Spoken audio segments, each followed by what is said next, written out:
Hey everyone, this podcast is part of Story Mode, the podcast network of Gamefully Unemployed. You can support us and gain access to other great exclusive podcasts at patreon.com/gamefullyunemployed. That's patreon.com/GAMEFULLY unemployed, which is spelled like it sounds. And now it's time to... Hey! Hey! Come here. I said, come here. Jason! Recycle. Welcome, everyone. I'm one of your hosts, David Bell. I'm a second host, Tom Ryman.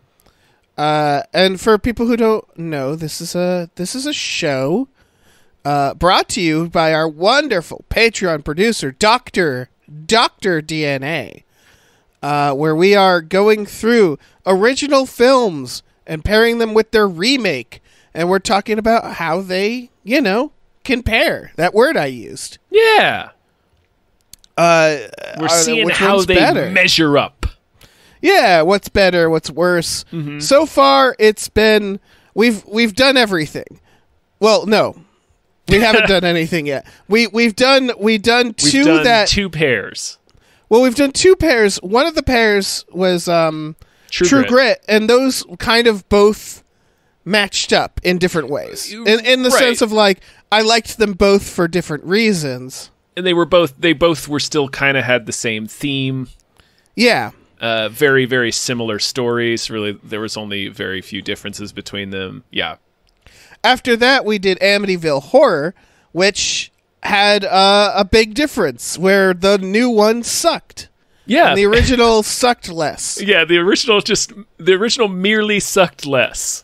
Merely sucked less, yeah, yes. But looked like a goddamn Louvre painting next to the 2005 version. And now we're on to The Mummy. The Mummy! Specifically the 1932 Boris Karloff Mummy. Mm-hmm. We're not comparing the Tom Cruise one.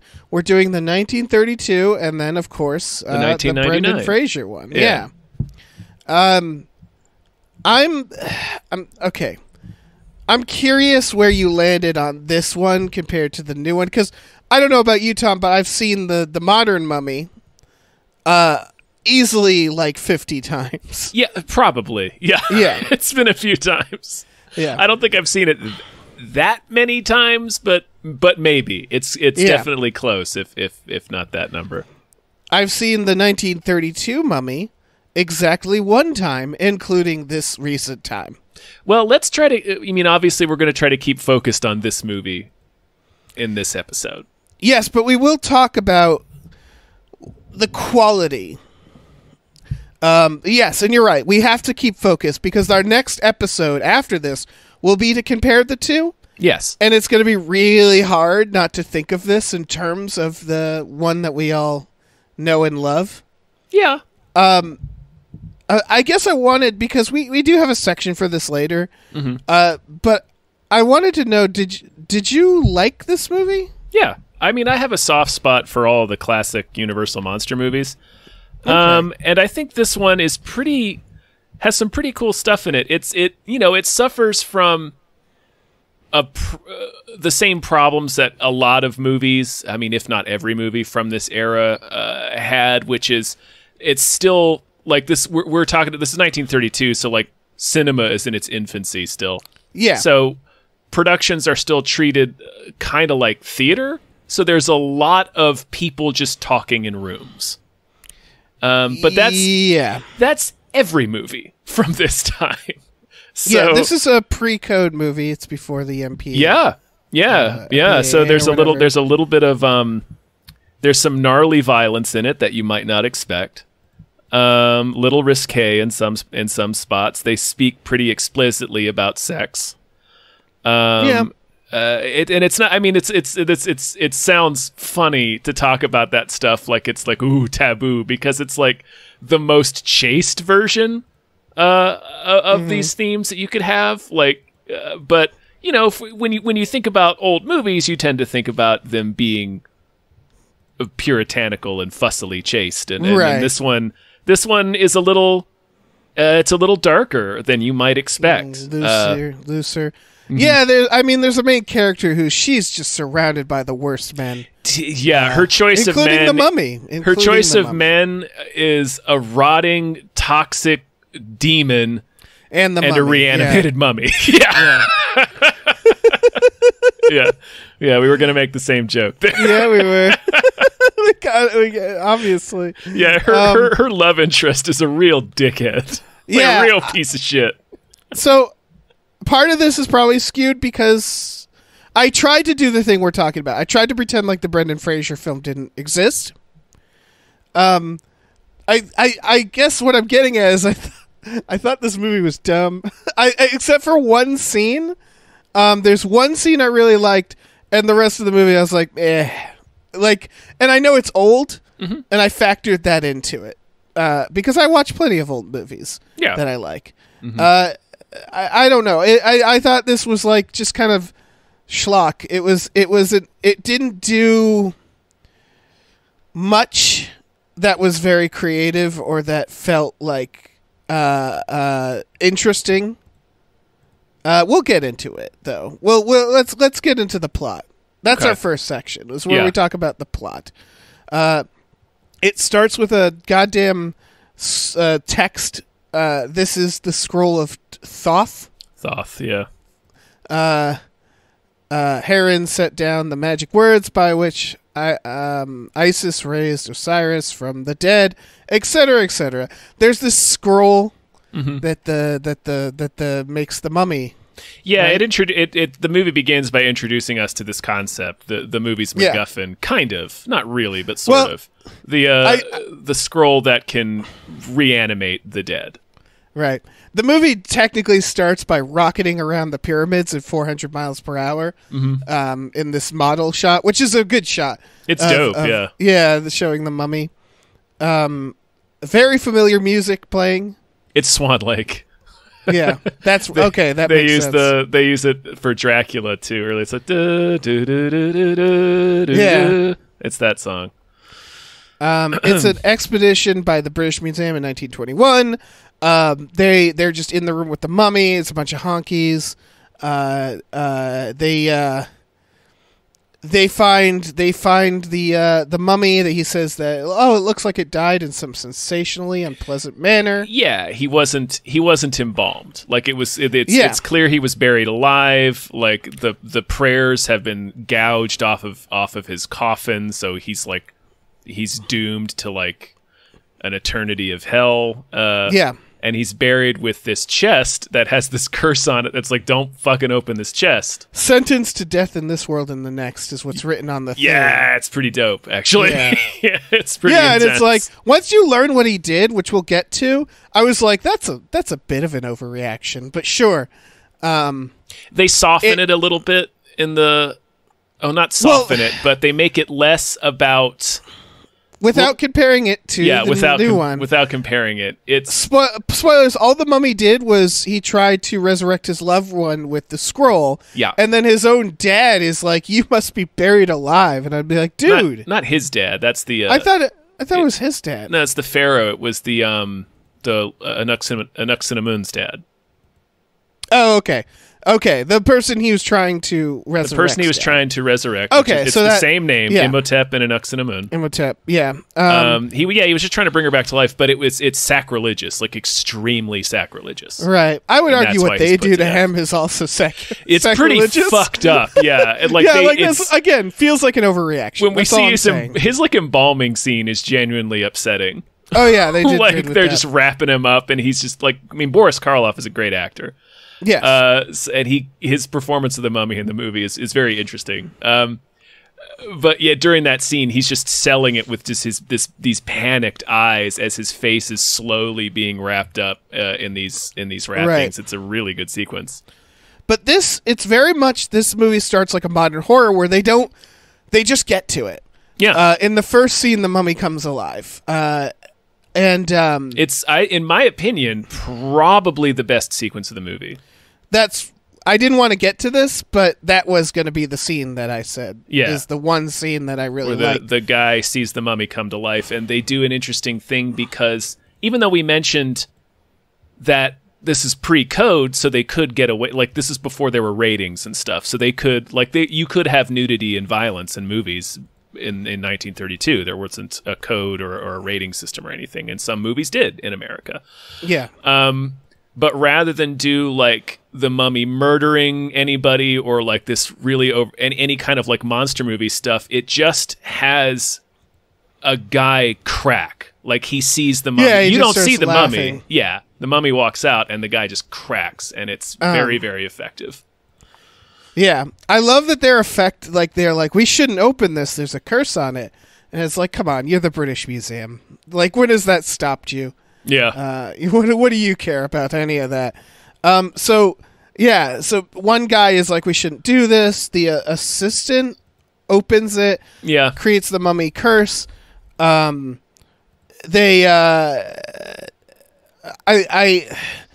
we cut to years later, right? 10 years later. Yep. 10 years later. By the way, throughout this, they keep talking about the British Museum working for science. And I was like, you're grave. There's one. Like, we flash forward as we meet the one of the lead archaeologist in the opening scene is Sir Wemple, and then we flash forward 10 years and we meet his son Frank Wemple, and Frank is so fucking butthurt that they have there's literally a scene where he bitches about the fact that they have to leave all of the artifacts they excavated in the museum in Cairo. He's like, we're not able to take them back to the British Museum. And he's like bitching about it like we're supposed to be on his side. Yeah, and the guy's like, remember, we're about science, not right. Like his we're a his dad's like, organization, and it's like, are you though? Yeah, you're going into these people's country and you're digging up their graves. Like his dad has to like reassure him, like, no, it's the agreement we made, and it's in the name of science. So it's like he has to like. Even though he's like he's like accidentally morally correct because he's arguing for the correct thing, but he's arguing for it by saying, well, we have to be British gentlemen because we made an agreement. Right. Like he's acknowledging that they're getting screwed over in the deal, even though they're not. Yeah, they're absolutely not. Why do you think any of this belongs to you? So. Anyway. So they're hanging out, and a mysterious gentleman shows up. I found this so funny. This guy shows up with wrinkly skin, and he's like, "Hello, I am Mr. Mummy. Art of Fate. Here." Yeah. But it's just, it's the Mummy. And he just shows up, and he's like, I would like to tell you about where you could dig up more stuff. Mm-hmm. I'm not a mummy, but I have this knowledge. Not a mummy. Yeah. If you can... It's just, I know he doesn't look like a mummy. It's just, when I realized when they start with the scene of the mummy leaving the tomb, and then they cut to 10 years later, and the mummy walks in a suit, and he's just speaking English, and that made me very, very tickled. Yeah, I mean, he's not wearing a suit. He's wearing like He's wearing people clothes. He's just wearing people clothes and a fez. But like, yeah.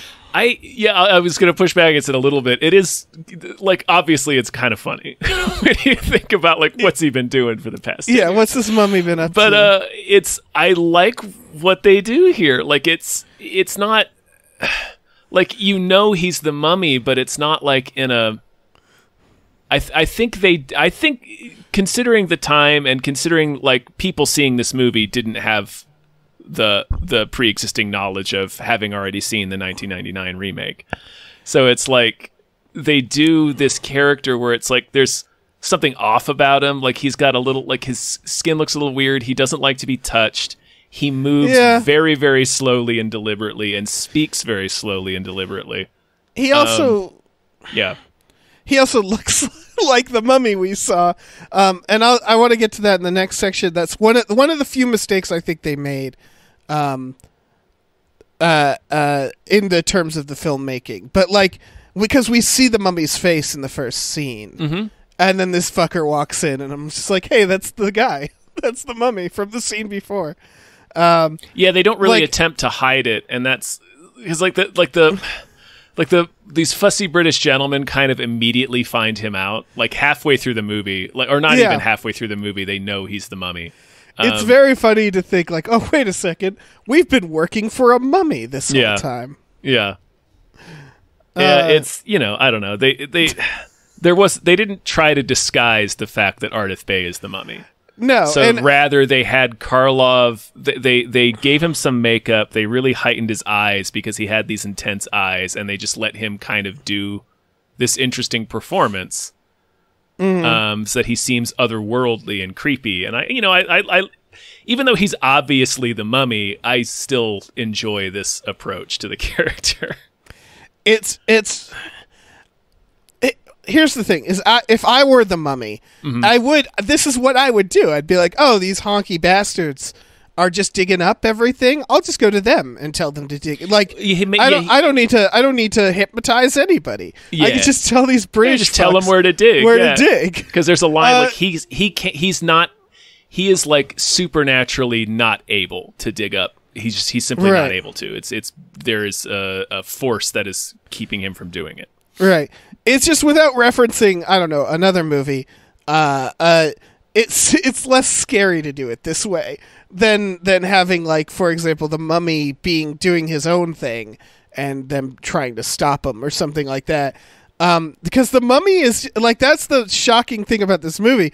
The mummy is just there a lot, like hanging out with them, just having conversations. The mummy's trying to keep a low profile in this movie. Like this, it's just from an older style of writing as well. Yeah, where it's less about the horror or the villain being like aggressively out in the open and in your face. He's trying to get by like undetected. Right, but he's also it reminds me of Dracula. Like, it feels like that's what they were going for. Yes, 100%. Yeah, yeah. Where Dracula is like, he has like the guy do the fucking like do the legal shit. Like, he's trying to buy property. He doesn't want to let people know he's a vampire because as soon as they figure out he's a vampire, they gang up on him and kill him. Right, but it's just with Dracula, it made sense in my head because he looks like a dude. Vampires often. The whole thing about vampires is they interact with the real world. To me, this was like the Wolfman opening a small business as the Wolfman. You know what I mean? Where it's like, he's a fucking mummy. What is he doing? Sort of. It's more like mummies. He's like a reanimated corpse. Like yes, we're gonna get into that too as well. I really liked that idea. Like, that actually I thought was creepy. It's a different version of what you imagine a mummy would be. That's what it comes down to. Because he's literally just like a revivified corpse. Like, he doesn't want to touch people because he sheds corpse dust. Yeah, he's gross. He's gross. And like that, we'll get to it. We'll get to it. Yeah, he's a corpse that he dressed himself up in people clothes. Yeah. So yeah, he's just like, go dig in this area, and they're like, sure, not mummy. Meanwhile, there's this lady, what's her fucking name? Is it Helen? Yeah, Helen Grosvenor. Yeah, Helen Grosvenor. Very British name. Right, and they keep saying she's half Egyptian, which is the funniest fucking thing in the world. It's like, no, you're not. No, ma'am, you are absolutely not. And so she gets drawn to the museum, or wherever the mummy is. Where's the mummy? Mummy's just in Cairo. She's hanging out in Cairo because like she's like the governor's daughter or some shit. I forget. Yeah, she's just this rich broad. But she doesn't meet Imhotep until he comes to her house to speak to the professor. No, or like he detects that. All right, he starts doing his spell. Yeah, he draws her to him, right? Sort of. When he's doing his spell. Okay, so the mummy has the British dudes dig up the body of Anaximandrite. And he tries to use the scroll to revive her, but it doesn't work.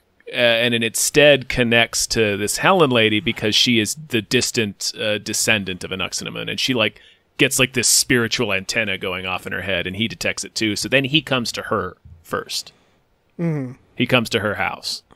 And then that's when like Wemple and their occult scientists, Dr. Miller, are like, this guy's a fucking mummy. like immediately, like, this guy's a fucking mummy. Yeah. Did you see that, man? Yeah. That is a mummy. You guys are working with a mummy. Yeah.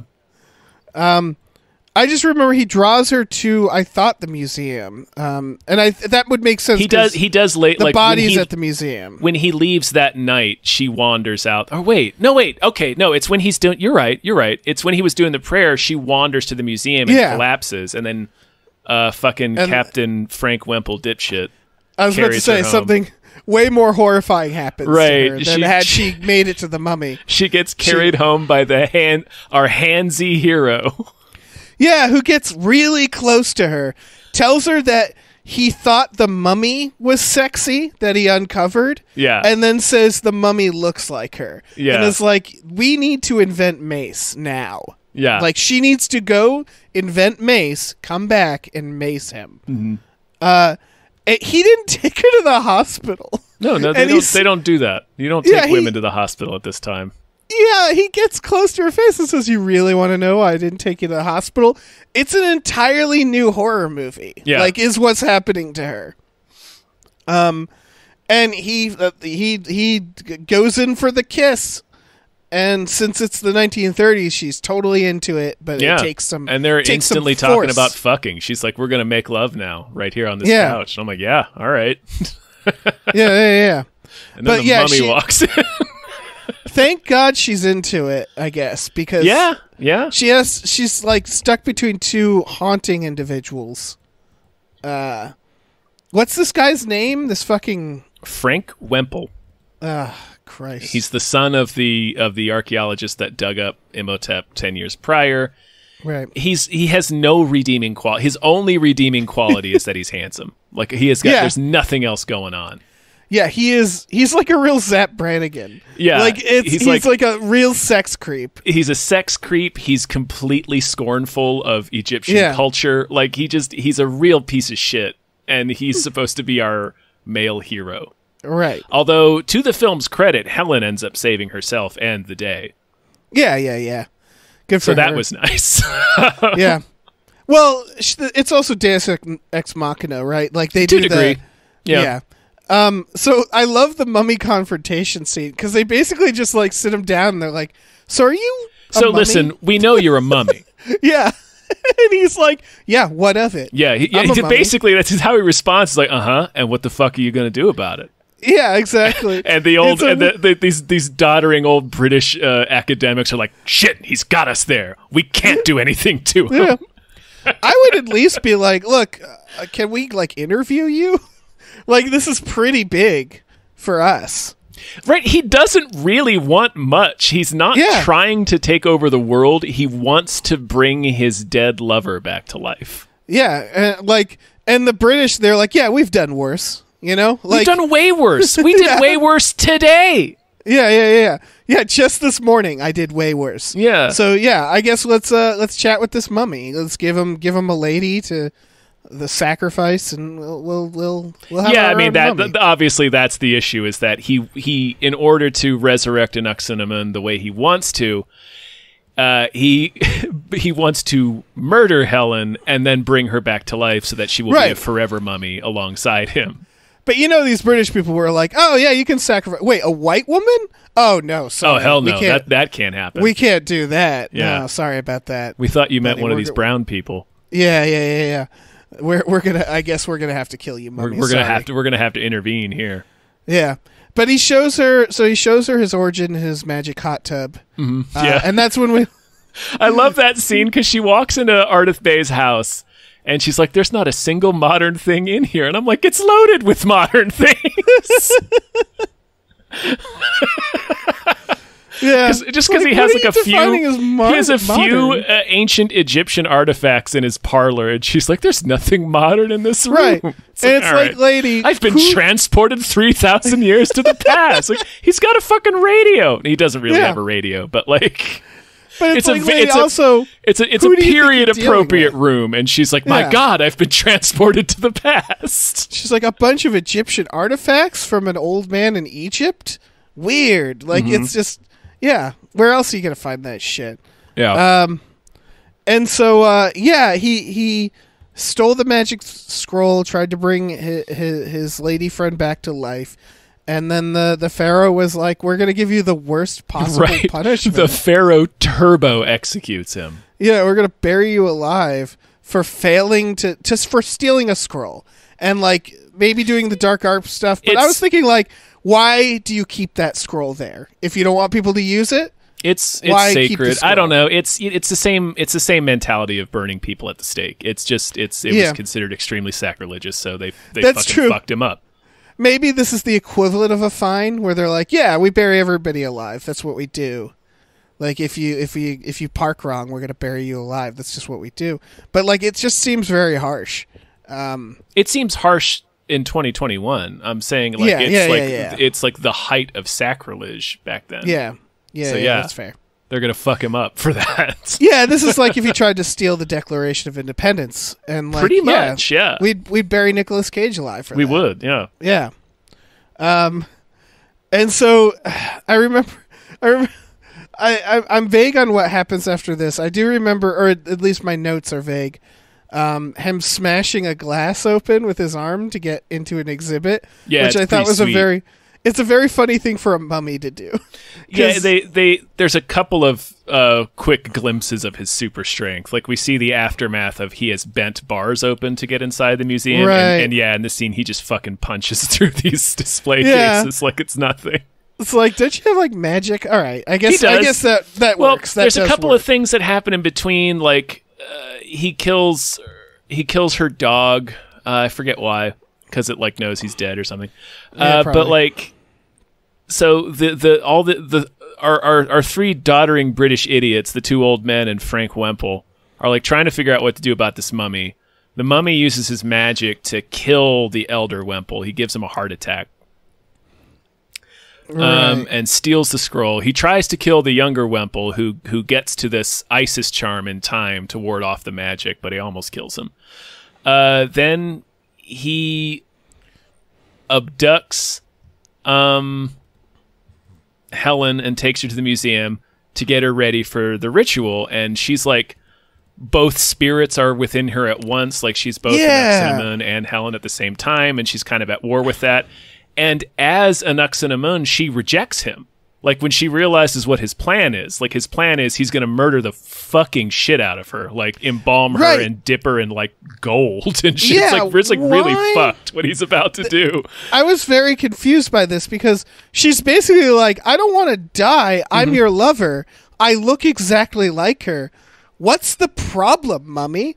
Like, can we just live together now? Get a place? And he's like, no, you've got to be. He's like, I suffered for thousands of years for you. This is just going to be real quick. It'll be totally cool, and then we'll be able to be together forever. Right. But when she rejects him, she goes on this tirade, and this dialogue is interspersed with this imagery of like he's got his servant like stirring up this pot of goo that they're going to dip her in, and like these embalming knives, and it's really creepy. And she starts shrieking at like freaking out, like she's like, "You're dead. You're a dead thing, and you're trying to make me a dead thing as well." And that really like creeped me out. It's creepy, but I don't understand what he wants still. He wants her to be alive forever. And this is the way he knows how to do it. Oh, okay. Like he's gonna kill her so that he can then resurrect her, and then she will live forever with him. Yeah, because I was like, husks. it was like, what is the problem? She's there. Like it's she's her DTF, soul man. Is there. Yeah. You don't have to kill her. Nah, he's dead set on it. Like again, he got greedy. Greedy. Well, again, both of her suitors in this film are fucking assholes. Yeah, they really are. He's like, no. You got to be a mummy like me, or else we can't be together. Yeah, and I do like the detail of the actual resurrected lover is like, no. Mm-hmm.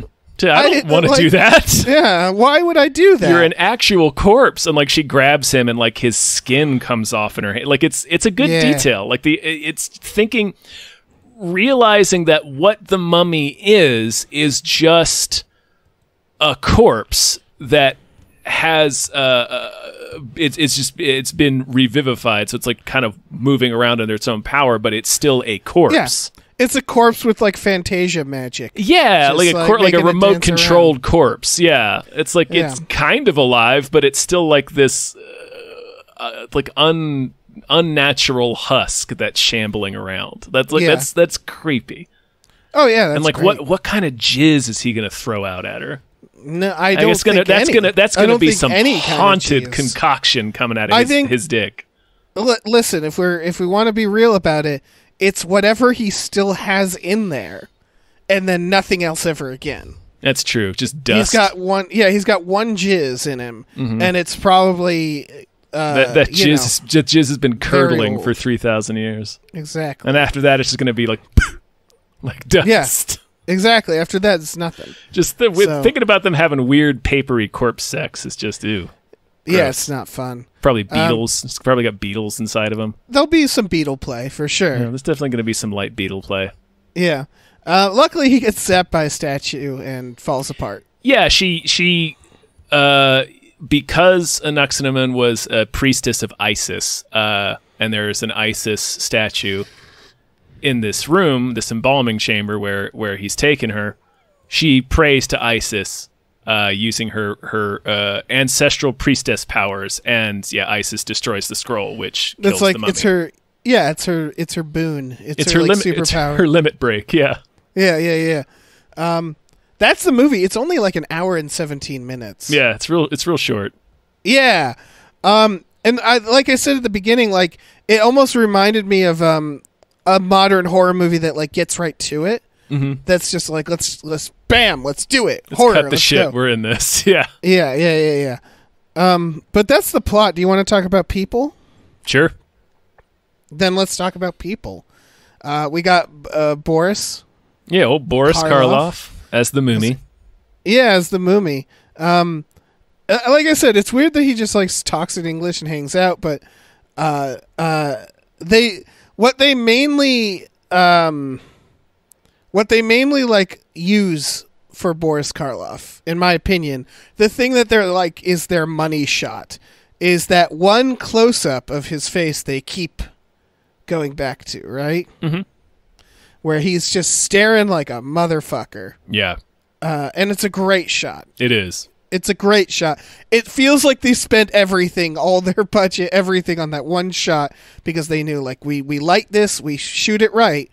Boris, just stand here for 5 minutes and stare. We're going to cut... do the creep face you do. Do your ghoul face. We're going to keep cutting into that. And it was great. It's a great stare. Mm-hmm. He's a great mummy. He's a good mummy. Yeah. I have no other notes about the people. The woman who plays Helen, she's good. She's fine. She's fine. I guess it comes down to like the cast is fine. It has that problem that old things have, where they're hamming it up. Yeah, and nobody's really an identifiable character. Yeah, and like this isn't honestly though. This isn't a thing all old movies have. There are old movies with really good characters and really good performances. Mm-hmm. This felt very much like they were going through the motions. The movie is entirely plot. Like, really, the only character that gets any depth is the mummy himself. Yeah. But everything else is just plot. So. Yep. There's his assistant, who they refer to as the Nubian. Mm-hmm. I looked up this actor, Noble Johnson. Yeah. It's just a series of names like that. Yeah. Like, he has a long career. I'm sure he's a good actor. But he was clearly, like, in this Hollywood system to play racist caricatures. Yeah, and he doesn't get to speak in this. Yeah. He's played... It's like the bar is so low. At the very least, we can say at least they didn't paint somebody in blackface. That's the thing. That was my like relief. Yeah. This motherfucker was born in Missouri. He's played multiple Native Americans. Half of these are called chief. He's played like tribal chief. He's played Middle Eastern. He's played basically just anytime someone who isn't a white dude they just got this guy. Yeah, he was actually the chief of the Skull Island natives in King Kong. Yeah. So he has a long and prosperous career doing this. But yeah, that's the most dated, I'd say, part of this movie. Oh yeah. Besides, like, I don't know, lack of color in the film, I guess. But yeah, it's mostly a bunch of honkies. I don't think they cast anybody who's Egyptian. Hell, I mean, some of the extras clearly, but some of the extras maybe though. That's the thing, is that like maybe they did do a little brown face here. I'm not sure. And they're doing your standard Hollywood acting, I'd say. Like at this time, like everybody can kind of picture the cadence and the tone, you know? Yeah. The only person who's really doing anything is Boris Karloff. Yeah. And I wish I think I haven't seen too many of these Universal monster films. Is that kind of how it goes? Because in a way, this is similar to something like a slasher film, where all the secondary characters are just whatever. Mm-hmm. And it's like, we're here for the mummy. That's all we're here for. I mean, like in Frankenstein, for instance, which also has Karloff as the monster, like the guy who plays Frankenstein is doing a thing. Like he has the famous "It's alive." Yeah, I was about to say he's also iconic. Yeah, he's doing a thing. But like for the most part, it's just either Karloff or it's Bela Lugosi. Like the focus is on who's playing the bad guy. Yeah, and that's kind of interesting that they do it that way. But it's weird for the sake of like how they're making a movie, because they are still the bad guy. So it's like I want to root for the good people, and you're giving me very little to work with. Helen is I liked Helen as a character. But even her, she's just like, I'm so rich and I swoon under spells. Yeah, she's at least tired. She's tired of all of these dudes around her telling her what she needs to do, and that's nice. Yes, and I liked that she has some agency at the end. Mm-hmm. Or rather, the spirit inside of her has agency. So yeah, that's something for sure. You want to get into performance? Yeah, sure. This is where we talk about the quality of the film, the acting, the directing. As I already said, I just found this movie pretty like your standard movie, and I think what did it for me that disappointed me is that beginning sequence is great. Yes. The way they do this is it feels modern, except for there's one shot that I was like, you should have gotten rid of that shot. They have the guy opening the cursed chest, and they do a swish pan from him to the mummy, just lying there like a mummy would, and then back to him. So they're like actually setting up the tension with this like quick swish pan.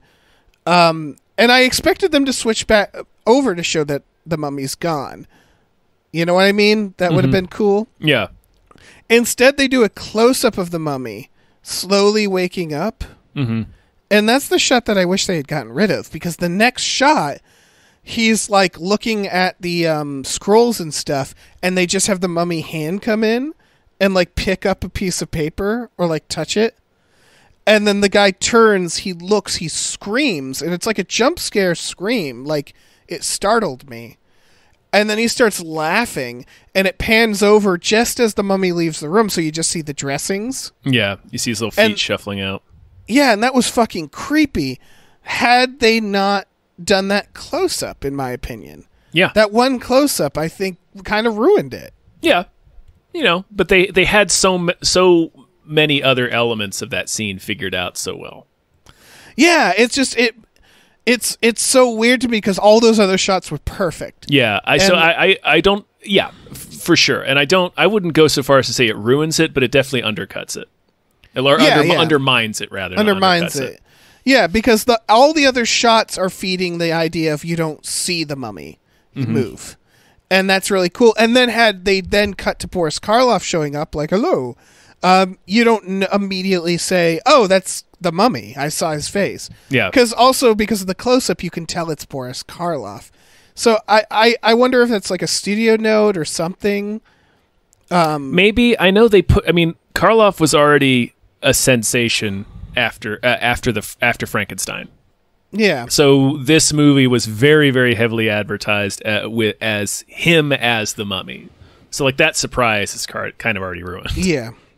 But like someone go back and watch that scene. I'm sure it's on the YouTubes, and just eliminate that one shot, and it really improves that sequence. In my opinion. I mean, who am I to tell them how to do this? But I don't know how to make this classic film that we're still talking about almost 100 years later. Yeah. Isn't that fucking wild? This movie is like almost 100 years old. Yeah, that's fucked up. That's I don't like that at all. I'm not a fan of that. Who is it? Who directed this? Karl Freund. Let me look him up. Oh, he was a cinematographer. He filmed Metropolis. Oh shit. That explains why this is very well shot. I mean, I don't have much to say about this because again, it's very old timey. It's like stuck in its time. Yeah. But that was the one scene that stood out to me as like, this is trailblazing. Like this is like modern horror. And so that's really cool. Like it's like modern horror, like today horror. You know what I mean? Like not like 70s, but like horror, like A24, like slow burn type shit. That's what that reminded me. Yeah, for sure. And I really like the idea of not having the mummy like maim this guy in the opening scene, because that is such a, like, you expect that to happen. Like that's just the beat you go through. It's like the cold open of the movie. The monster comes alive and murders somebody. And it's so much more effective to show somebody just coming apart at seeing that. Yeah, and the mummy just passively leaving because it doesn't give a fuck. It doesn't give a shit. Yeah. Yeah, it's a really good sequence. I really super liked it. That's why I was just disappointed that the rest of the film didn't really do that. It doesn't. Yeah, there's maybe one other scene when the guard finds him in the museum at night that was kind of creepy. And they do a lot with the shadows and the lighting and that. But a lot of the mummy, he just like kills people remotely. And it makes for a creepy idea. That's definitely a creepy idea. But like it makes it so that he's not a monster. He's not a horror monster. No, really. Not really. Yeah. But there's still, even the parts where he kills people remotely, they don't really present in any extremely scary way, I guess. I don't know. It's very weird. It's very weird to start with that and then not do that again. I mean, it was a different time. Yeah. Maybe, I mean, like you said, 100 years ago. Yeah, this like that opening scene might well have been like the most frightening thing anyone had ever seen before. So maybe they were just like, we can't keep hitting people with shit this intense for the entire movie. I can't stress enough that it's frightening now. Yeah. The swish pan, it made me tense. I was like, oh fuck, you know, like. And there's no music. There's no score during that scene. No score. It's very quiet. Yeah. He's just sitting there working. Yeah. It just, it's really well done. Really well done. Good job, Mummy. Yeah.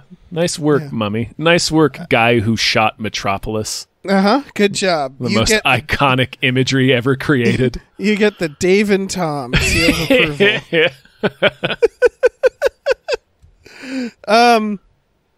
You want to talk about what this movie means? That's our final section. Purpose. What is the purpose of this film?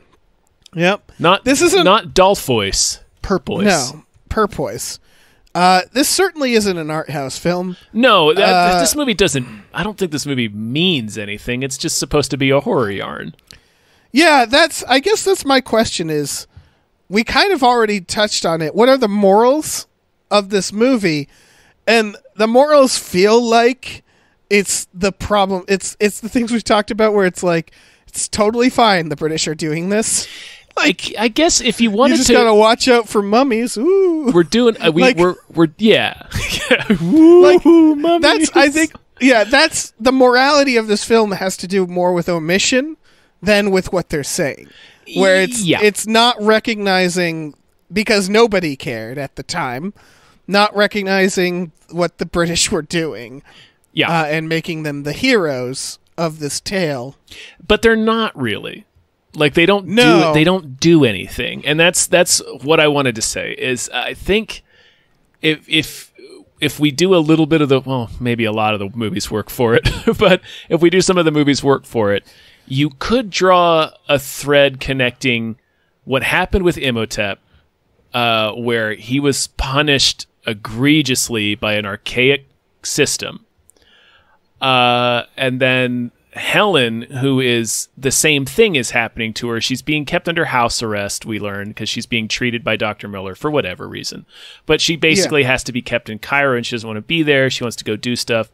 But she's surrounded by these fucking doddering old British dudes just telling her what's good for her and what's best for her all the time. And then she has to... she doesn't reject that, but she has to reject what Imhotep is putting onto her. And like, I'm going to make you this mummy because this is what I want, and this is the structure of beliefs that I adhere to. So she has to reject that in the same way that Imhotep had to reject that. Well, Oxenham Moon, like, she's the one who... Yeah, I mean, it's both. Rejects it's it. both. Like, both spirits are present in her at that point. There's definitely something here about the agency of this woman. Yes. Because she keeps getting fucking hypnotized. I don't think they are aware of it, because if they were aware of it, the way you'd extend that... Well, no, okay, they have a scene where she says to the quote fingers hero, that guy, she says like she wants to be with him. She actually has like a monologue where she specifically says, this is what I want. Yeah. And so that implies we're talking about her agency. They just didn't make him appealing. No, but like, imagine had they as a romantic lead. Had they made him like a less aggressive weirdo, because that's the thing, is at the end you want her to say, you know what? I have two women inside me now. You can both go to hell.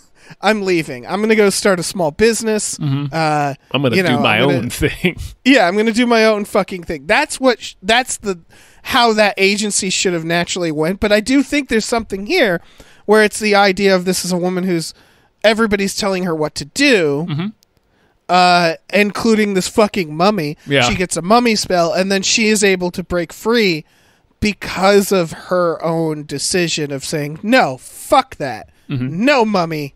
No. And that's a bad mummy. Yeah, that is in there. And I think it might even have been on purpose, because they specifically have her talk about her decisions and her choices. Mm-hmm. So it super feels like, and it's just that she chooses to be with an aggressive dipshit. Yeah. Who tells her that she's pretty like a corpse he saw. Yep. Yeah. You looked like this dead body I wanted to fuck. Yeah, they needed him to be someone that we also want to be with. You're right. He is so unappealing in every, like, we were introduced to him complaining that he can't take all of these plundered Egyptian artifacts back to Britain with him, and it's like, okay.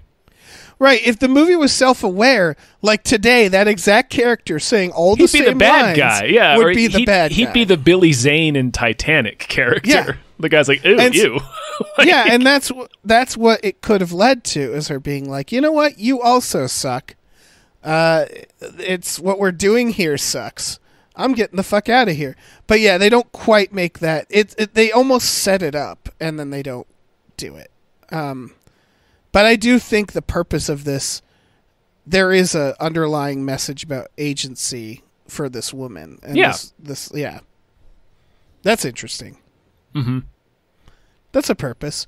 But it's also just the, like, Mummy's Curse, ooh. Yeah, it's mostly Mummy's Curse, ooh.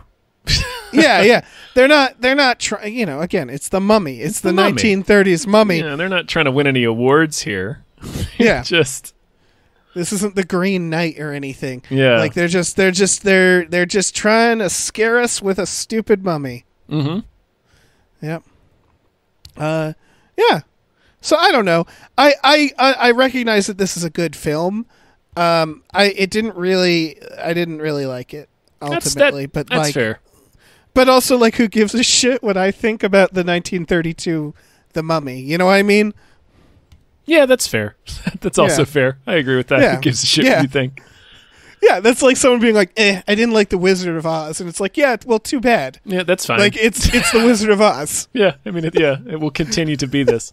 No, I enjoyed this film. Like I said, I recognize that it has a lot of its problems are due to the time in which it was made, but in a lot of interesting ways, it's ahead of its time. And really can't overstate that opening scene is quite good. It is. That opening scene is fly, as the kids say. It is super fly, in fact. Yeah. Really fly scene. Watch The Mummy. And, that means next time you see us in this context of this show, we'll be talking about the 1999? Is it 99? It's 99. Yeah. Brendan Fraser, Rachel Weisz. Arnold Vosloo. Yeah. As The Emotep. Mummy. The one you all loved and grew up with. Yeah. So that'll be fun. What if we skipped it and just went to the Tom Cruise one? Oh, that would be sad. That would make me sad inside of my heart. Also, it's very clear why we don't do the Tom Cruise one. Because The Mummy in 1999, that is a direct remake. That is specifically a remake of this film. Yes. The Tom Cruise one is not. The Tom Cruise one is a desperate attempt to be the Avengers, and it is not a remake of anything. It's barely a film. I hesitate to even call it that. Yeah. It's more like like a moving slideshow of sadness. I don't know. It's a PowerPoint presentation of a company in free fall. Yeah, exactly. Oh man. All right. Well, that's it. We're done. That's it. Thank you, Dr. DNA. Thank you so much. Thank you so much, Dr. DNA. We hope you're enjoying these, and we hope all of you out there are also enjoying these. Yeah. Dave, why don't you tell them about our Patreon? Yeah, I'll do that. We have a Patreon. Patreon.com/gamefully. Gamefully unemployed. You can go on there. You can find exclusive podcasts for just $5 a month. You can listen to Fox Mulder is a Maniac, Star Trek The Next Futurama, Tom and Jeff Watch Batman. These are all available on our Patreon. Yeah. If you want to kick in a little more, we also watch movies with our patrons every Friday night. So that's an option too. There's all sorts of things on there. So check it out. Yeah, you can even produce special episodes or miniseries like this one. There's a lot of good stuff that's worth your time, worth your perusal if you want to head on over to there. We also have a store. Head over to gamefullyunemployed.com, where you can find a link to our Teespring store. We have all sorts of cool original artwork and designs for all of our shows, and you can get those artwork and designs on T-shirts, mugs, stickers, posters, all kinds of things. So check that out. Yeah. Ancient scrolls, even. Ancient scrolls. God damn, yeah. Yep. We should do some ancient Guaranteed to turn your jizz into mummy dust. That's the Gamefully Unemployed the guarantee. Gamefully Unemployed guarantee. Yeah, Just we will sour your jizz. Desiccated insect eggs. That's what you will ejaculate from now on. All right. Bye. Bye. That's not my fault. I'm just stating a fact. This guy changes his own motor oil. That's okay, but trashing it here is not. It's not. Ugh.